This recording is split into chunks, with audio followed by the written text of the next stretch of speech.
Et comme vous savez, ce soir, c'est une activité qui se déroule dans le calme parce que c'est simplement une vigile qu'on veut faire à l'aube du vote sur le projet de loi 52.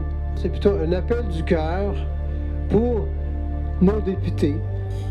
Alors, j'ai comme une petite adresse à leur intention que je vais vous lire.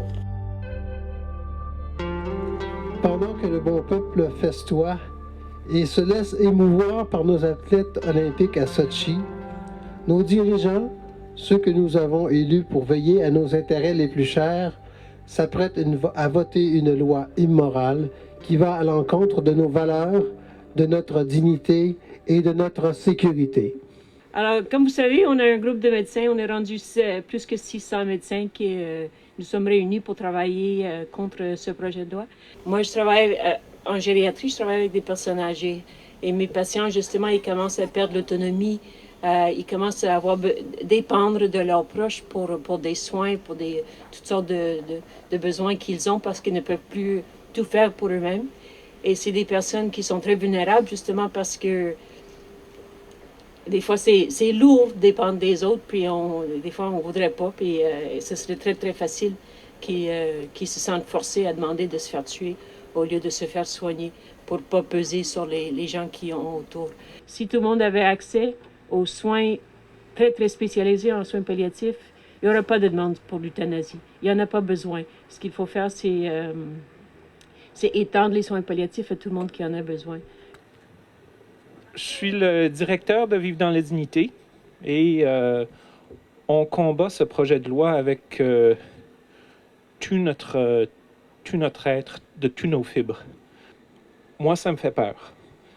Eux autres, dans le bâtiment derrière nous, ils nous disent non, il n'y a aucun risque pour les personnes handicapées parce que c'est vraiment juste pour les personnes en fin de vie.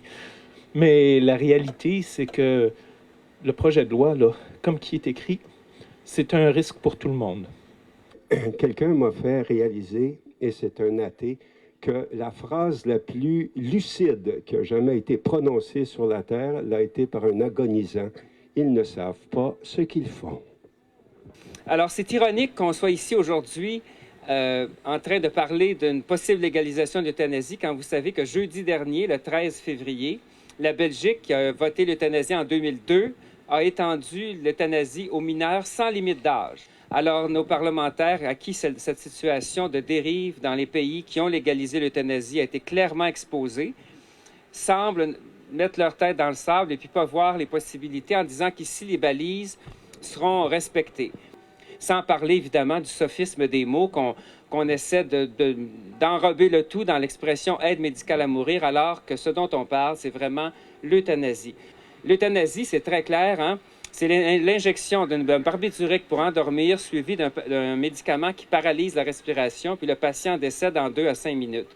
Alors, seulement le tiers des Québécois comprennent vraiment la nature de l'acte qui est proposé comme un soin, ce qui ferait que les médecins pourraient légalement mettre fin à la vie de leurs patients sur leur demande, que le Collège des médecins, qui pousse et qui appuie cette demande-là, devra modifier son code de déontologie parce que jusqu'à tout récemment, bien entendu, c'est pas permis à un médecin de tuer ses patients.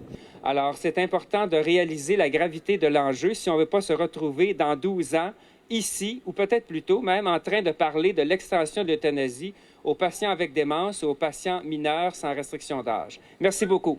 C'est qu'il y a une question de cohérence pour le gouvernement à garder. On ne peut pas, d'un côté, mettre dans le programme national de santé publique une priorité pour la prévention du suicide et en même temps promouvoir un projet où on présente l'euthanasie comme un soin. Et je terminerai en disant peut-être que comme on est dans une société qui est censée être une civilisation, normalement une civilisation se reconnaît à sa capacité à protéger les personnes les plus vulnérables. Alors, plus une société, plus une collectivité protège les personnes vulnérables, plus elle est digne d'être appelée une civilisation. Il y a beaucoup de techniques qui sont mises de l'avant en médecine pour soulager la souffrance. Mais de donner le droit à un médecin de donner la mort, je trouve que ça va loin un peu, là. Je pense pas qu'il y ait personne qui ait le droit d'attenter à sa vie, ni de faire qu'est-ce qu'il veut avec son corps, se mutiler, se suicider. Je pense pas que c'est des choses que notre société veut. Moi, personnellement, je trouve pas que c'est quelque chose de bien. C'est vraiment contre n'importe quelle loi qui est pour la vie. Puis il parlait genre du code criminel. J'ai pas trop compris, mais c'est vrai que le code criminel dit de ne pas tuer en gros. Puis c'est vrai. Puis l'euthanasie, c'est vraiment juste tu tues quelqu'un. C'est juste ça. Ben, on n'est jamais trop jeune pour avoir une opinion puis la défendre. C'est vrai.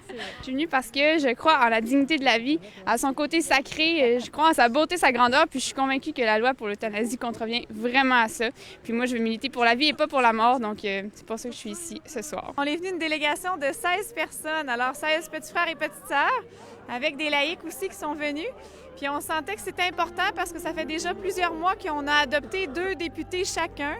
Et on prie chaque jour pour eux dans les moments de joie, mais des moments plus difficiles, et on offre tout ce qu'on vit pour eux. Puis c'est ça, on espère beaucoup ce soir. Puis en même temps, on sait dans la foi que le Seigneur va en tirer un plus grand bien si jamais la loi passe, mais on baisse pas les bras pour le combat.